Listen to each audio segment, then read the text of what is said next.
Este programa incluye contenido perturbador. Se recomienda discreción. Desde el comienzo de la guerra, las armas han sido diseñadas para provocar muerte, destrucción y terror. Desde una catapulta que lanza algo más que proyectiles básicos. Se le ocurrió la gran idea de lanzar los cadáveres hacia la ciudad.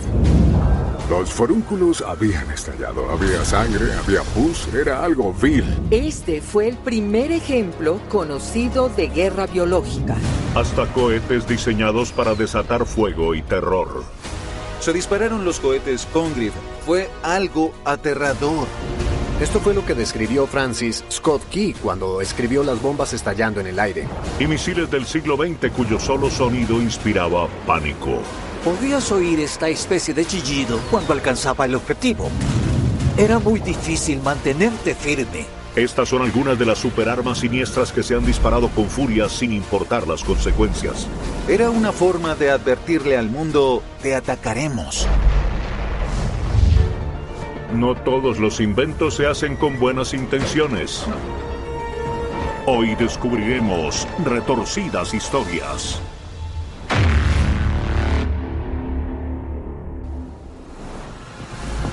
A lo largo de más de 12.000 batallas libradas en la historia de la humanidad, se han utilizado armas terroríficas y masivas para sembrar miedo y destrucción.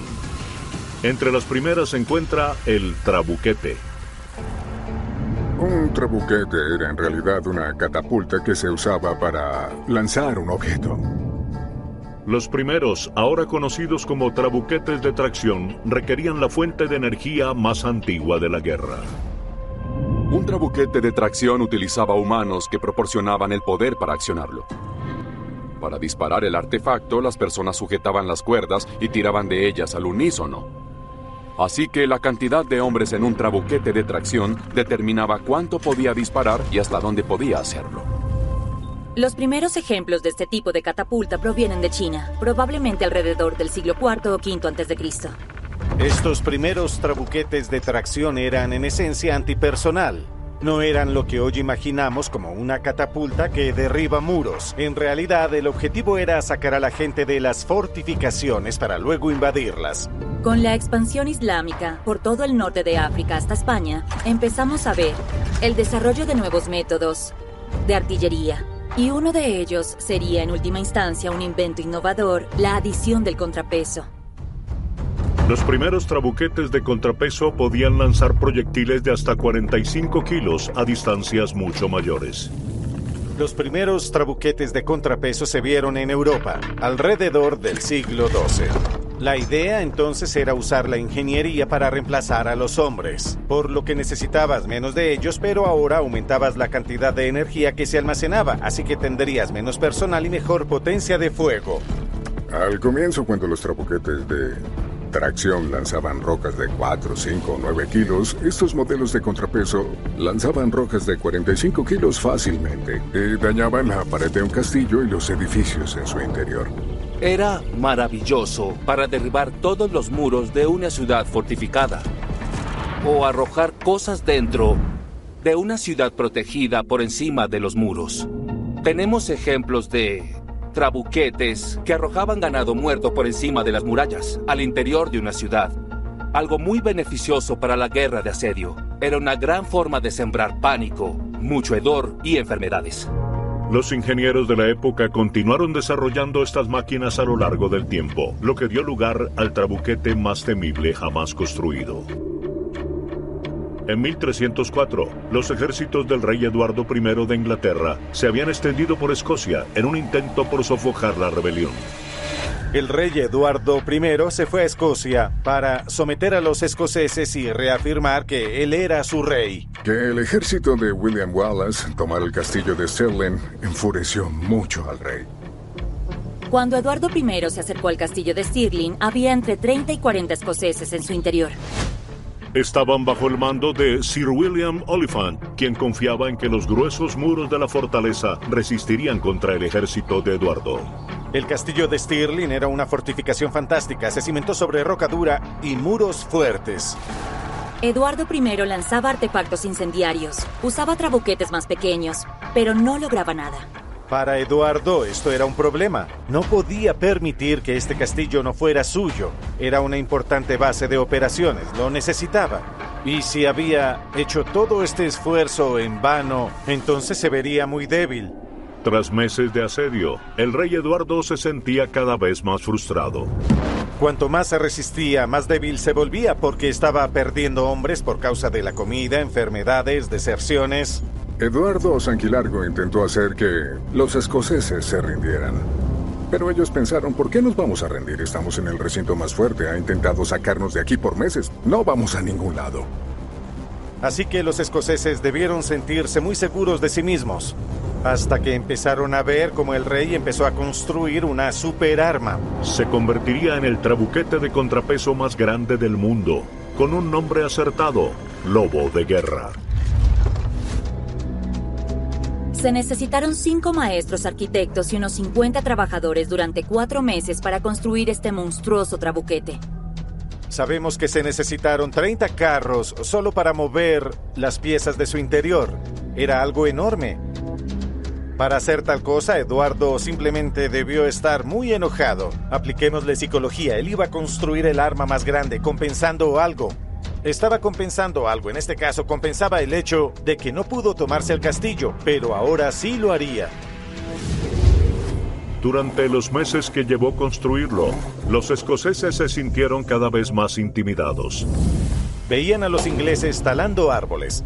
Tal vez desmontaban algunos de los trabuquetes que ya tenían. Ellos lo hacían por piezas, y luego los vieron construir lo que en última instancia sería reconocible como un trabuquete, pero más grande que cualquier otro que jamás hubieran visto o del que hubieran escuchado. Debió ser la cosa más aterradora que habían visto. Los escoceses enviaron un grupo de emisarios. Querían hacer las paces, poner fin a esa batalla antes de que su castillo fuera destruido. Pero Eduardo I pasó 4 meses esperando que se finalizara su creación. Y Eduardo dijo, no, si quieren estar ahí, quédense, pero yo derribaré ese castillo.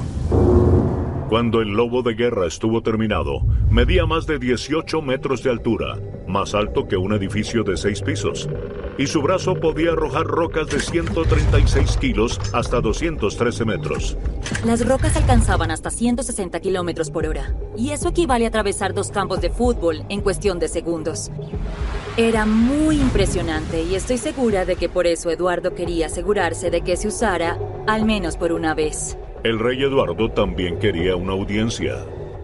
Para cuando Eduardo se estaba preparando para disparar esta cosa, también quiso mostrarla. Esto era algo que le mostraría su poder a la gente del reino. El escenario estaba listo y la realeza estaba dispuesta a ver al Lobo de la Guerra desatar sus proyectiles.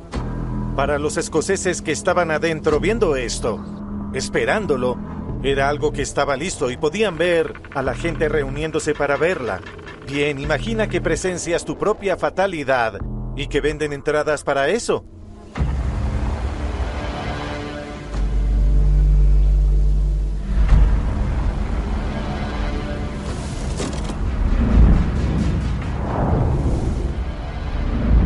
Y cuando golpeó, rompió en pedazos el muro del castillo de Stirling y la voluntad de los escoceses. El primer proyectil golpeó el muro y se derrumbó. Y edificio tras edificio, disparo tras disparo, todo se fue derrumbando hasta el punto en que Eduardo Sanquilargo, rey de Inglaterra, supo que acababa de derrotar a los escoceses. Oliphant y los escoceses que estaban dentro ahora podían rendirse. Oliphant fue enviado a la Torre de Londres. Más tarde le escapó y, siguiendo el espíritu de William Wallace, regresó a Escocia para continuar. Una lucha que finalmente perdieron, después de que William Wallace fuera capturado y ejecutado públicamente de una manera espantosa. William Wallace fue ahorcado, destripado y descuartizado en público. Lo estrangulan, destripan, lo castran y decapitan, y su cadáver fue cortado en 4 partes. Y en este punto muchos escoceses empezaron a someterse porque les preocupaba lo que pudiera pasarles. Incluido Sir William Oliphant, quien abandonó a los rebeldes y se convirtió en sirviente del rey inglés. En cuanto al Lobo de Guerra, su tamaño intimidante resultó ser su principal perdición. Una de las cosas más sorprendentes de todo esto es que fue la única vez que se usó el trabuquete. Esta cosa era tan grande, tan difícil de construir, transportar y operar, que su uso suponía una enorme cantidad de gasto desde lo monetario para usarlo. Y al final, fue demasiado. El lobo de guerra, pese a todo el dinero que se gastó en su fabricación, fue desmantelado y nunca más se volvió a ver. Al final esta fue la gran forma de alardear de Eduardo. Asustó a la gente y durante un tiempo nadie quiso enfrentarlo porque había demostrado su determinación, su disposición a ir más allá al crear algo tan magnífico para mostrar su poder. El lobo de guerra de 1304 marcó un nuevo avance en las superarmas del terror, pero lo más oscuro que hizo una máquina de asedio sucedió no mucho después. A comienzos del siglo XIV, los soldados empleaban un arsenal de municiones creativas de trabuquete para intimidar a los enemigos y obligarlos a someterse. En la guerra la idea es hacer lo que debas hacer. Y si eso significa lanzar una vaca muerta por encima del muro, o un pollo, o una persona, o una roca, no importa. Solo lanzarás cosas que crees que son efectivas para tus fines. Un ejemplo notable es el de 1345, cuando un conflicto latente entre genoveses italianos y una horda mongol llegó a un punto crítico, en la ciudad amurallada de Kaffa, en la actual Ucrania. Durante el siglo XIV, Italia estaba formada por un conjunto de ciudades-estados, y los genoveses de Génova era una de ellas. Allí nació Cristóbal Colón. Kaffa era una ciudad portuaria en el Mar Negro. Y esto significa que gran parte del comercio que tenía lugar en el Mar Negro pasaba por allí. Los genoveses dominaban tanto el comercio marítimo que obtuvieron del Imperio Mongol los derechos sobre un puerto en Kaffa. Pero el acuerdo entre los genoveses y los mongoles locales no era precisamente amistoso. Los genoveses arrendaban la tierra y uno pensaría que sería un acuerdo razonable, pero siempre hubo tensión entre los genoveses y las hordas mongolas que los rodeaban. Casi cualquier cosa podría culminar en batalla. En 1345 los mongoles decidieron recuperar Kaffa. Los genoveses quisieron quedarse y estalló una guerra entre genoveses y mongoles. Jani Beg, Khan de un grupo llamado la Horda Dorada, rodeó la ciudad de Kaffa y trató de asediarla. Se les llamaba la Horda Dorada porque eran muy ricos y Horda porque eran violentos. Y para empeorar las cosas, un brote de una enfermedad mortal estaba diezmando rápidamente las filas mongolas. Durante todo el asedio, los mongoles se enfermaron y nadie sabía por qué. La gente oía rumores de una terrible plaga que azotaba el este de China, pero no sabían de dónde provenía. Esta misteriosa enfermedad pasó a ser conocida como la peste bubónica. La peste es un patógeno zoonótico. Las ratas tenían la bacteria en sus cuerpos, luego la pulga picaba a una rata y después al ser humano. Y una vez que esa bacteria logra entrar en el cuerpo, se introduce en el sistema linfático. Desarrollabas ampollas negras debajo del cuello, de los ganglios, debajo de los brazos y en la ingle. Estas alcanzarían un tamaño de entre 2 y 10 centímetros. Y luego los ganglios linfáticos grandes podían abrirse y sangrar. Habría pus, sangre y suciedad por todo el lugar. Atacó a todo el mundo, sin discriminación. Pero detrás de las murallas de Kaffa, los genoveses parecían estar a salvo. Como los muros protectores que rodeaban a los genoveses eran tan grandes, los mongoles imaginaron que los genoveses llevaban una gran vida. Estaban abastecidos, no se enfermaban, sin problemas.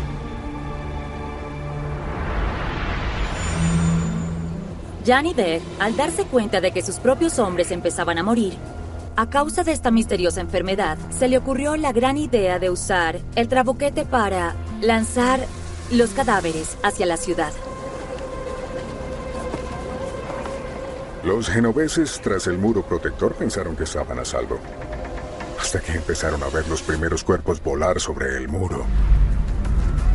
Imaginen ver cadáveres cayendo desde el cielo. Los forúnculos habían estallado, tenían sangre, tenían pus, excrementos humanos. Era algo vil. Fue una escena repugnante y muy espantosa. Los genoveses arrojaron los cuerpos enfermos al mar, pero ya era demasiado tarde. La peste se propagó rápidamente por la ciudad de Caffa. Cuando los primeros genoveses comenzaron a enfermarse, el miedo los invadió, porque ya no se sentían protegidos.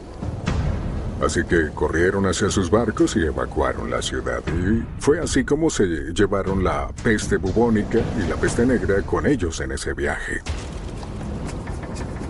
Hasta el punto de que cuando el primer barco llegó al sur de Italia, la gente encontró algo horrible. La mitad de los barcos estaban repletos de cadáveres. Cuando los genoveses escaparon, esparcieron la peste negra en Europa Occidental, donde de inmediato se propagó por todas partes y el mundo entero se vio inmerso en esta pandemia mortal. Se estima que murieron unas 35 millones de personas. En esencia, esa es toda la población de Canadá. Y esto habría resultado en la pérdida del 30 al 60% de la población. Con intención o no, cuando los mongoles pusieron los cadáveres contaminados en el trabuquete y los lanzaron por encima de los muros de Caffa. Este fue el primer ejemplo conocido de guerra biológica en toda la historia. Y los resultados fueron en absoluto catastróficos. Pero estaba lejos de ser la última vez que se utilizarían espantosas tácticas de intimidación en combate. Ningún arma que provoque pánico es más aterradora que el fuego, y a lo largo de la historia se han creado muchas para crear precisamente eso. Cuando los chinos desarrollaron la pólvora, pronto reconocieron que existía una aplicación que podría relacionarse con la arquería y simplemente crearon un accesorio para la flecha estándar que encapsulaba un poco de pólvora.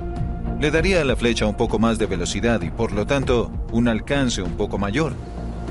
Y esto marcó una transición de la tecnología de misiles que son acelerados por la fuerza humana, contrayendo un arco, por ejemplo, a misiles que son propulsados por la fuerza científica, una reacción química.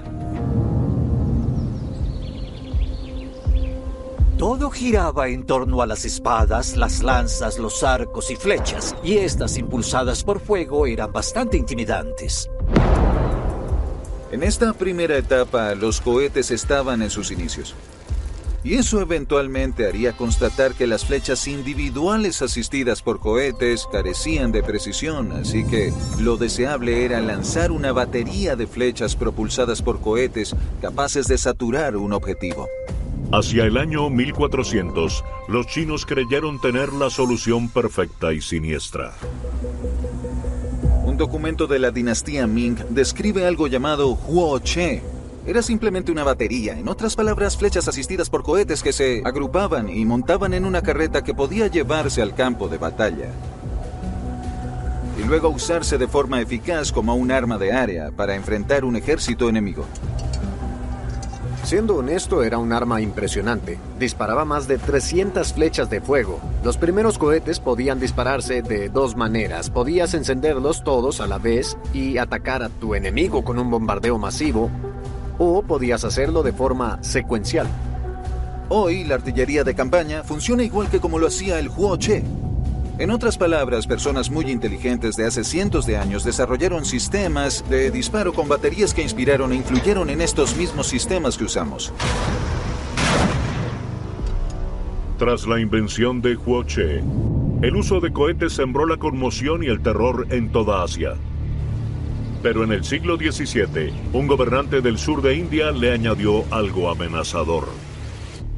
El reino de Mysore estaba situado en el centro del sur de India. Fue bajo el reinado del sultán Tipu que la tecnología de cohetes llevó a un nivel que los europeos ni siquiera habían comenzado a imaginar.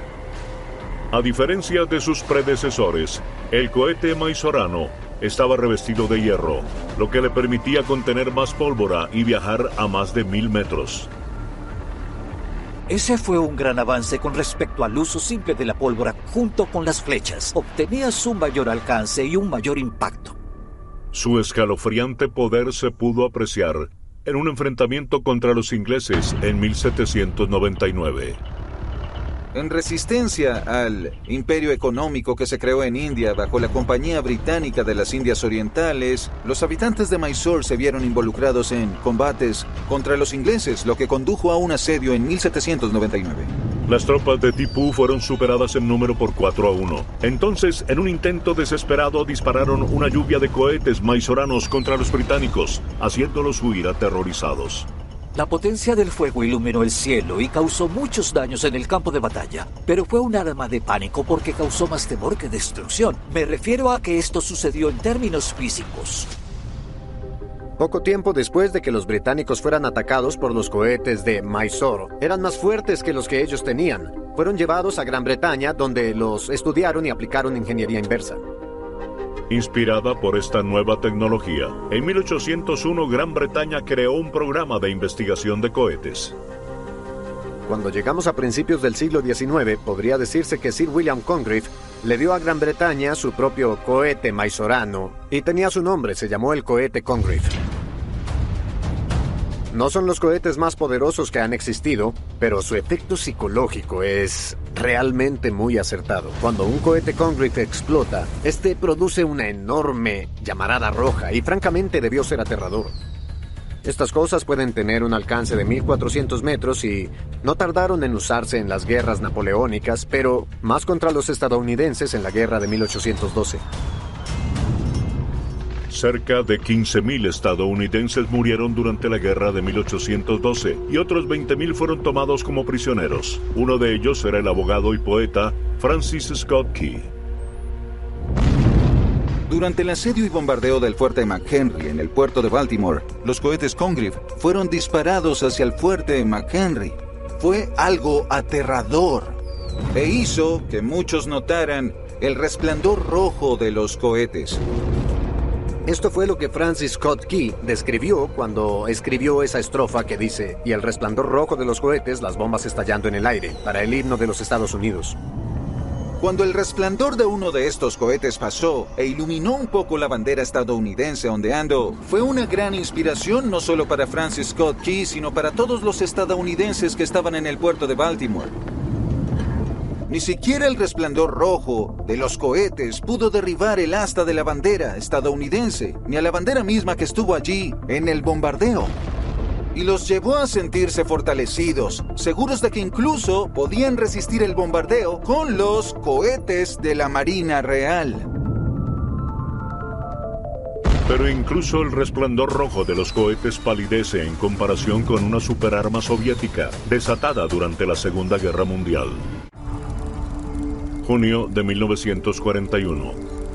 Alemania se lanzó a invadir a la Unión Soviética en una ofensiva denominada Operación Barbarroja. La Unión Soviética y el Tercer Reich nacionalsocialista firmaron un pacto de no agresión antes de que comenzara la guerra, pero luego dejó de ser conveniente para la Alemania nazi. La Unión Soviética poseía los mayores recursos petroleros del mundo en ese periodo. En ese momento, Alemania se dio cuenta de que necesitaba ese petróleo para sus fines y que no lo comprarían, lo tomarían. ¿Qué podría salir mal? Al comienzo, la invasión fue un gran éxito. Los alemanes, durante el verano, cruzaron las llanuras con relativa facilidad. Pero a medida que llegaba el final del año y el clima comenzaba a empeorar, les resultó más difícil avanzar. Pero llegaron a las puertas de Moscú en diciembre de 1941. Y aproximadamente al mismo tiempo, el enemigo había reunido sus fuerzas y la Unión Soviética comenzó a contraatacar con una fuerza cada vez mayor. Atrapados en un punto muerto, imposible y con pocos suministros, los invasores nazis estaban a punto de encontrarse en la mira de una nueva y aterradora arma soviética, impactante y asombrosa: el Katyusha. Los soviéticos lanzaron esta nueva arma secreta, un lanzacohetes múltiple que tuvo un gran efecto contra las fuerzas de combate alemanas. Solo debías esperar que ocurriera un milagro durante el ataque y no recibir un golpe directo, porque si lo hacías, tus posibilidades de sobrevivir serían casi nulas. El sistema Katyusha se llama BM-13, es la designación oficial del sistema de lanzamiento con rieles sobre un vehículo.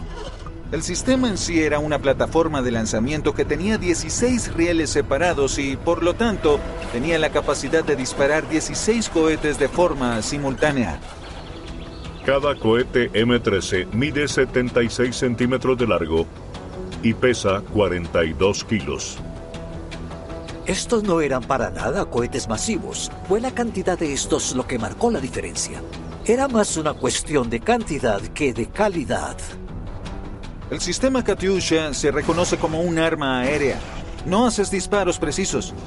Si descargas una lluvia de cohetes Katyusha en un área determinada, vas a destruirlo absolutamente todo en esa zona. Esta arma diabólica tiene una característica escalofriante adicional. El Katyusha tuvo un poderoso efecto psicológico porque el sonido se movía más rápido que el arma. Así que las personas en el lado receptor escuchaban un chillido y un zumbido y con eso sabían lo que iba a impactarlos. Podías oír esa especie de silbido y luego un chillido mientras alcanzaba el objetivo. Era algo tan aterrador que era muy difícil mantenerte firme.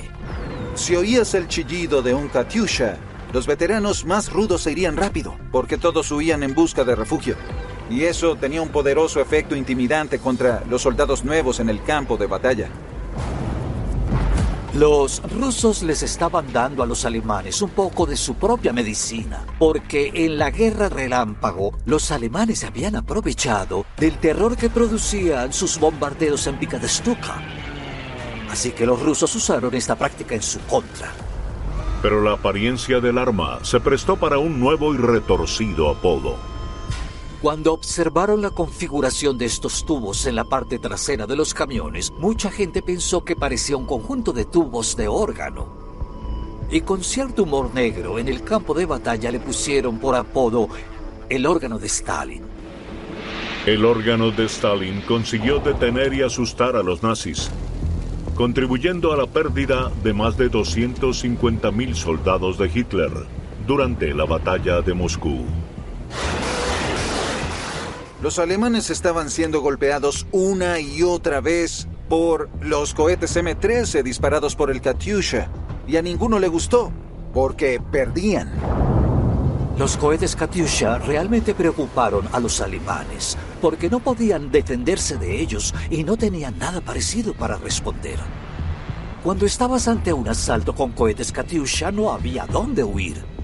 Cubrían un área extensa del campo de batalla a la vez y dejaban muchas muertes.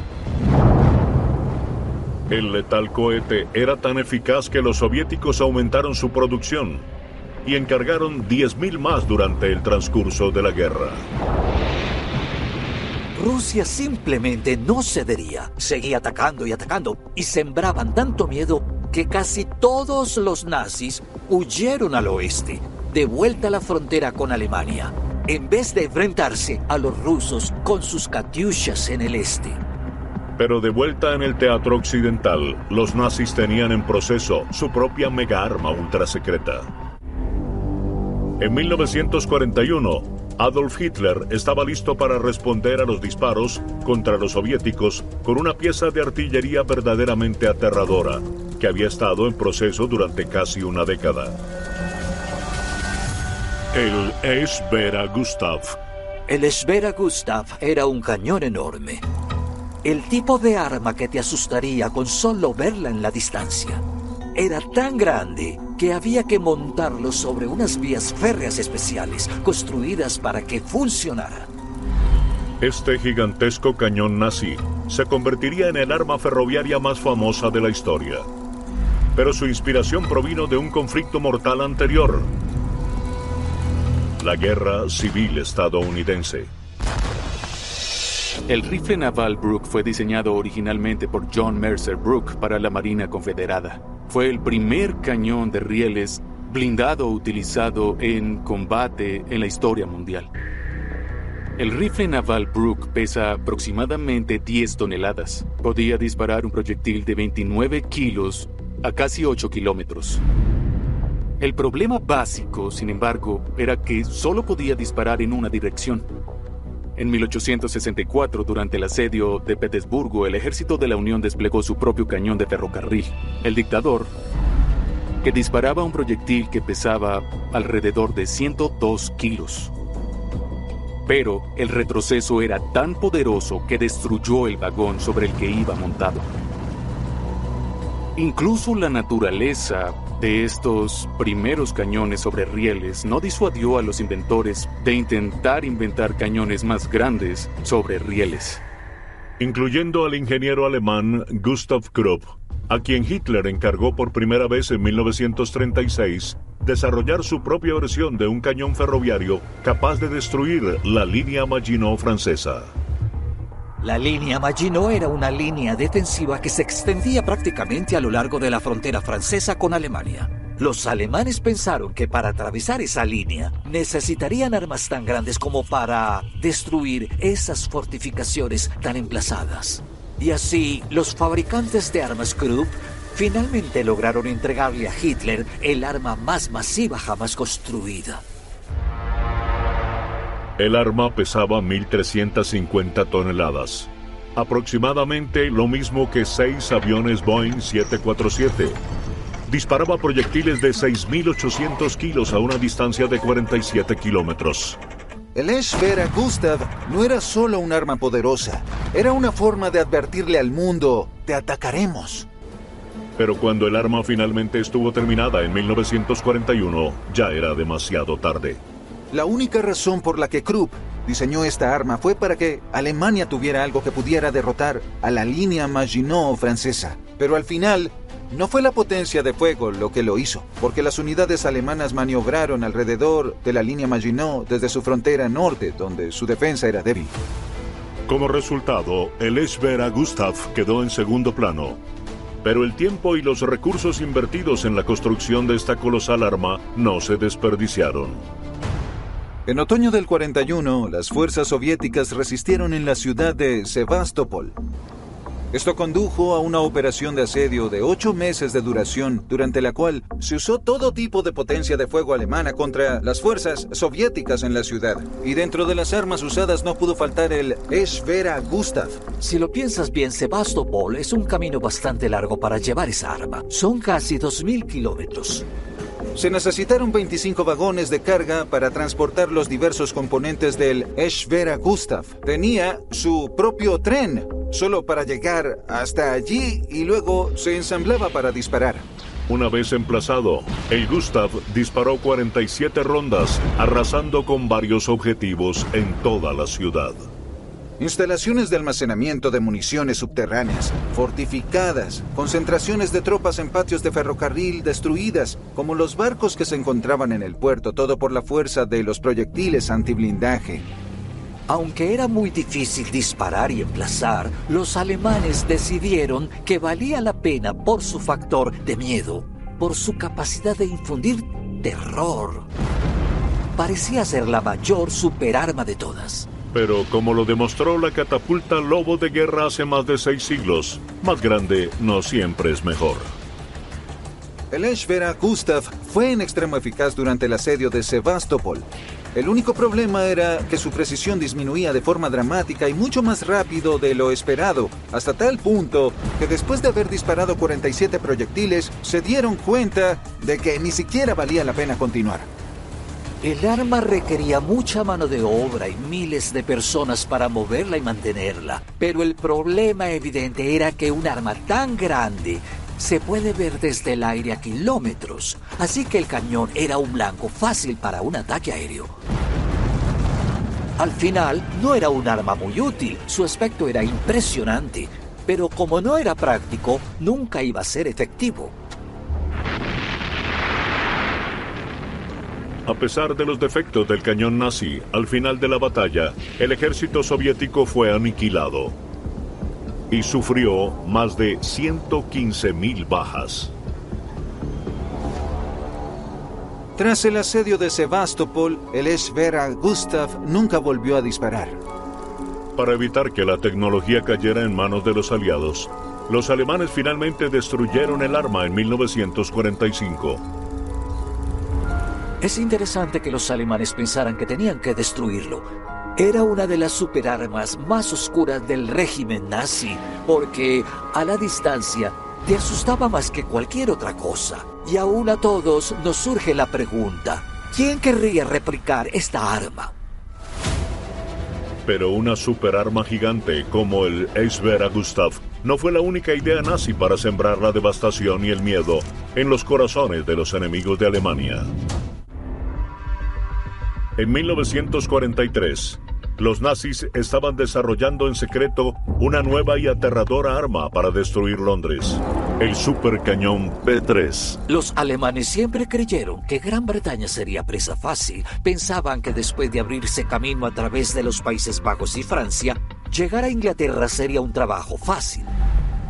Uno de los primeros ataques contra los británicos tuvo lugar el 7 de septiembre de 1940. Los alemanes lanzaron un bombardeo sorpresa contra Londres, desencadenando un asedio implacable conocido como Blitz. En el transcurso de los 8 meses del Blitz, 43.000 británicos perdieron la vida. Civiles. Más de 1 millón de viviendas quedaron destruidas. Para el Reino Unido, esta fue una gran pérdida. Pero los británicos contraatacaron. Los británicos tenían una enorme ventaja con su temprana adopción del radar, lo que les permitía saber con exactitud cuando los aviones de la Luftwaffe se aproximaban para atacar. Así que los enfrentaban con los Spitfire y otros aviones.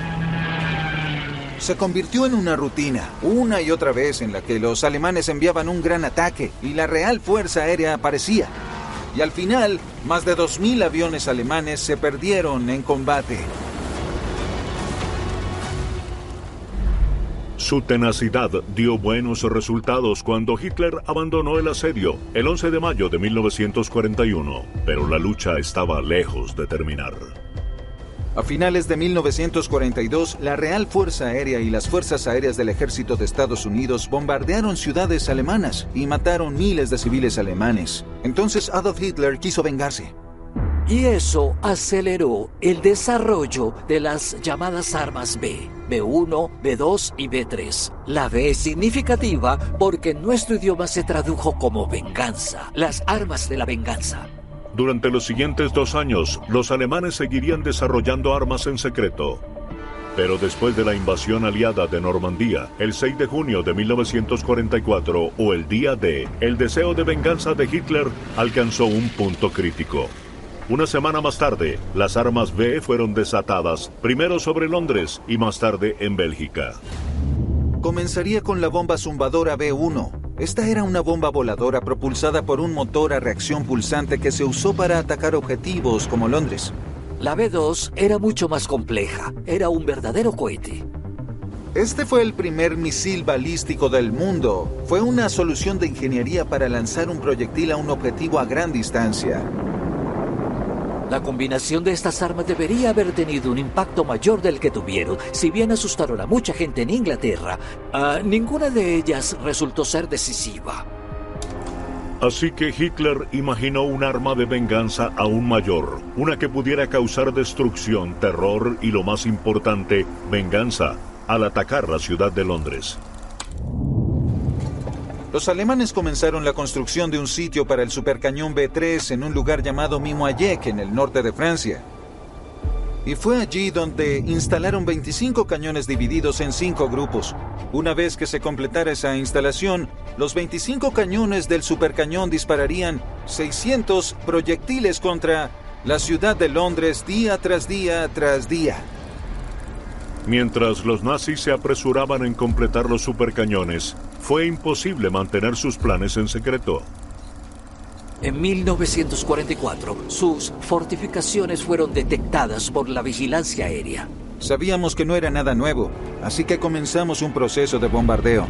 Y uno de los intentos más famosos de destruir esas fortificaciones fue realizado por un joven teniente de la Armada estadounidense que fue voluntario para volar un bombardero repleto de explosivos sobre el sitio del B3 y retirarse tras apuntar su avión con estos explosivos directo apuntando sobre esa fortificación.